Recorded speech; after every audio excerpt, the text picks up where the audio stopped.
अभी तो हमारे विपक्षियों को सोचना पड़ेगा कि वो जनता में अपना स्थान क्यों नहीं बना पा रहे।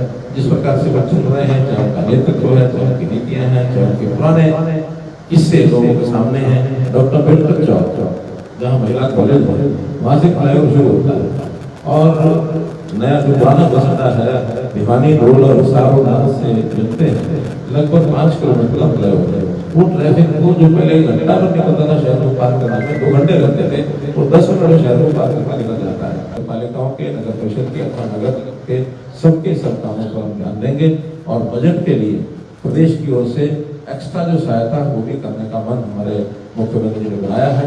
पहले हम अपने बजट का जो प्रदेश की अपनी आय होती है, SOTR उसको बोलते हैं, state own tax revenue. Manoj Yadav को टिकट दिया है, पहले भी वो चुनाव लड़ चुके हैं और भाजपा में भी साथ रह चुके हैं, क्या कहना चाहिए? नहीं तो लोकतंत्र है, को कहीं भी जाएगा। अगर चुनाव लड़ता है तो हमें कोई आपत्ति नहीं होनी चाहिए। चुनाव लड़ेगा, जनता के हाथ में है। जनता किसको क्या प्रसाद देती है, किसका निर्णय जनता का क्या होता है, ये हमने नहीं करना है, ये तो जनता ने करना है। जनता अगर भारतीय जनता पार्टी को पसंद करती है तो निश्चित रूप से समर्थन करेगी।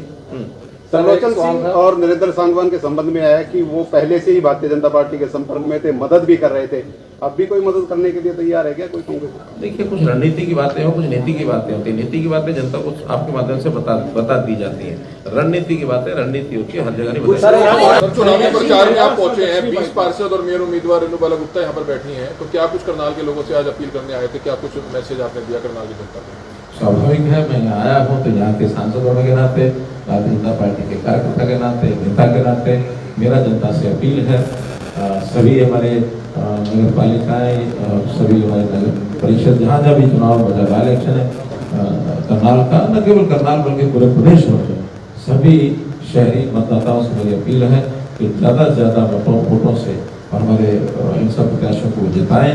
और मैं विश्वास दिलाता हूँ कि जैसे हमारी प्रदेश सरकार लगातार तीसरी टर्म हम लोग आगे बढ़ रहे हैं, अच्छा काम कर रहे हैं। केंद्र में तीसरी बार सरकार बनी है, मोदी जी के नेतृत्व में भारी अच्छा काम कर रहे हैं। ऐसे ही करनाल में भी तीसरी बार बन रही है, कहीं दूसरी बार बनेगी। तो ऐसे लगातार चलने वाले जो भारतीय जनता पार्टी के प्रति लोगों की सहानुभूति और लोगों का समर्थन 2014 के बाद प्राय सब चुनाव में हम आगे बढ़े हैं, किसी पीछे नहीं हटे हैं। चाहे केंद्र है, चाहे प्रदेश है, चाहे स्थानीय शहरी चुनाव है, चाहे ग्रामीण चुनाव है, किसी चुनाव में पीछे नहीं हटे हैं। अभी तो हमारे विपक्षियों को सोचना पड़ेगा कि वो जनता में अपना स्थान क्यों नहीं बना पा रहे। जिस प्रकार से वो चल रहे हैं, चाहे उनका नेतृत्व है, चाहे उनकी नीतियां हैं, चाहे उनके पुराने किस्से लोगों के सामने हैं। लोग पुराने किस्से सुन करके कई बार फीलिंग हो जाती है कि अगर ये दोबारा आएगा तो फिर वैसे करेंगे। तो हम एक शुद्ध सात्विक शासन प्रशासन की व्यवस्था। फ्लाईओवर की बात हो रही है, आपने भी की है। कांग्रेस के प्रत्याशी कह रहे हैं जनता से पूछेंगे, अगर मैं बनता हूं तो काम बंद कर दिया जाएगा, ऐसा उनका सिंगल पिलर फ्लाईओवर। ये जो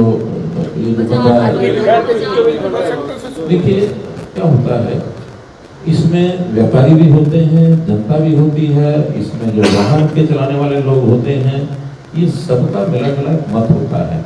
और कभी कभी यथास्थिति बनाए रखने में रुचि लोगों की होती है, नई व्यवस्थाओं पर आना लोगों को कठिन लगता है।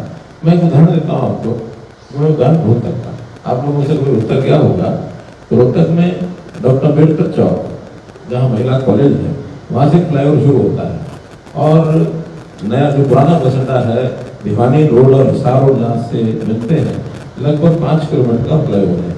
जो बनना शुरू हुआ तो उसमें व्यापारियों ने विरोध किया, कुछ लोग को समझाया, कुछ चुप रहे, कुछ को थोड़ा सख्ती भी करनी पड़ी। आज वो सब व्यापारी कहते हैं कि हम नर्क से स्वर्ग में आ गए, क्योंकि वहाँ जो ट्रैफिक जाम होता था 2-2 घंटे ट्रैफिक जाम होता था, और 2 घंटे ट्रैफिक जाम में उनका जो ग्राहक बैठा है वहाँ बैठा है, वो कहता है रास्ता खुल जाए तो मैं उठूंगा, वो उठ के जाता नहीं है, नया ग्राहक आता नहीं है। और वहाँ ग्राहक को जब गाड़ी खड़ी करने की जगह भी नहीं मिलती तो ग्राहक वहाँ से निकल करके वो रुकता ही नहीं, वो बाहर अपनी दूसरी मार्केटों में जाता है।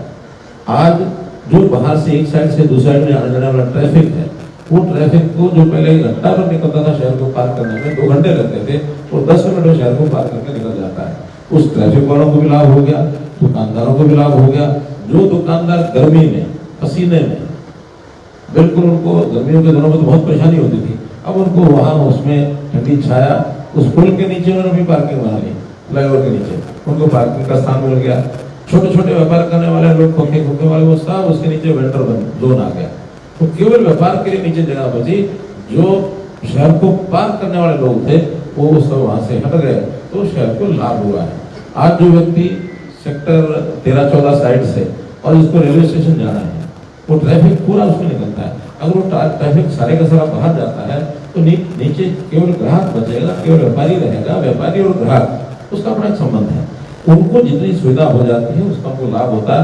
आज उनको लगता होगा कि हमारा काम बंद हो जाएगा, क्योंकि स्वाभाविक है जब कोई निर्माण होता है तो कुछ समय वो उनको परेशानी सहन करनी पड़ेगी, लेकिन एक बार 2-4 महीने परेशानी होगी और जीवन भर जो उसका सुख होगा, बनने के बाद ये प्रसव पीड़ा को भूल जाएंगे। अब किसी भी प्रकार के दर्द से क्यों होना परेशान, जब ऑर्थोचार्ज कैप्सूल हो आपके पास।